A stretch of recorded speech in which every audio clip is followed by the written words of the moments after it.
तत्श्री गुरुदेवाय नमः।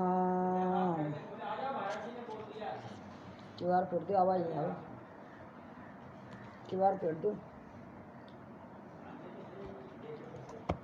हरि ओम। पंचमध्यायः।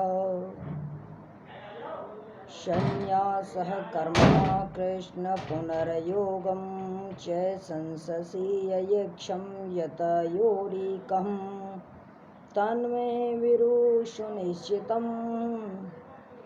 अर्जुन बोले कि हे कन्हैया, आप कर्मों के संन्यास की और फिर कर्म योग की प्रशंसा करते हैं, इसलिए इन दोनों में से जो एक मेरे लिए भली भांति निश्चित कल्याणकारक सघन हो उसको कहिए। भगवान कन्हैया जी कहते हैं कि हे अर्जुन, कर्म संन्यास और कर्म योग ये दोनों ही परम कल्याण के करने वाले होते हैं, परंतु इन दोनों में भी कर्म संन्यास के कर्म योग साधन से सुगम होने से श्रेष्ठ होता है।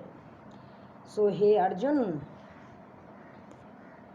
जो मनुष्य न किसी के द्वेष करता है और न ही किसी को आकांक्षा करता है, वह कर्म योगी सदा सन्यासी ही समझने योग्य होता है, क्योंकि राग द्वेष द्वंद्वों से रहित सुख पूर्वक पुरुष संसार बंधन से मुक्त हो जाता है। उपयुक्त संन्यास और कर्म योग को मूर्ख लोग पृथक पृथक फल देने वाले कहलाते हैं, न कि पंडित जन, क्योंकि दोनों में से एक में भी सम्यक प्रकार की स्थिति पुरुष दोनों के फल स्वरूप परमात्मा को प्राप्त होते हैं। सो हे अर्जुन, ज्ञान योगियों द्वारा जो परम साधन प्राप्त किया जाता है, कर्म योगियों द्वारा भी वही प्राप्त किया जाता है।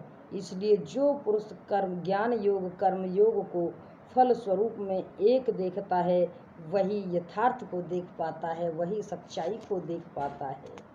परंतु हे अर्जुन, कर्म योग के बिना संन्यास अर्थात मन इंद्रिय और शरीर द्वारा होने वाले संपूर्ण कार्यों में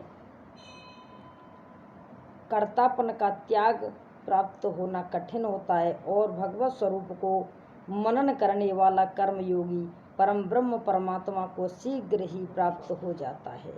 जिसका मन अपने बस में है वही जितेंद्रिय है एवं विशुद्ध अंतःकरण वाला है, वह संपूर्ण प्राणियों और आत्मस्वरूप परमात्मा हो जिसका आत्मा है। ऐसा कर्म योगी कर्म करता हुआ लिप्त नहीं होता है।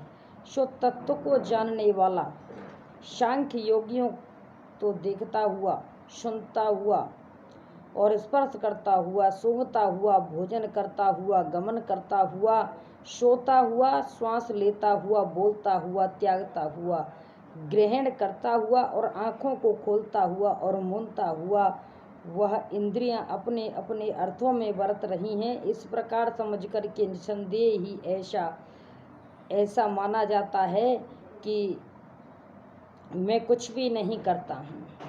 जो मनुष्य सब कर्मों को परमात्मा में अर्पण करके और आसक्तियों को त्याग करके करता है, वह पुरुष जल में कमल और पत्तों की भांति पाप से रहित होता है, पाप में लिप्त नहीं होता है।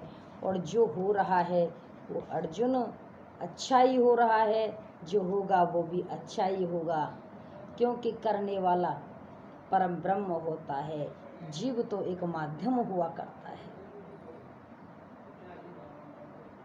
बोलिए श्री कृष्ण भगवान की जय।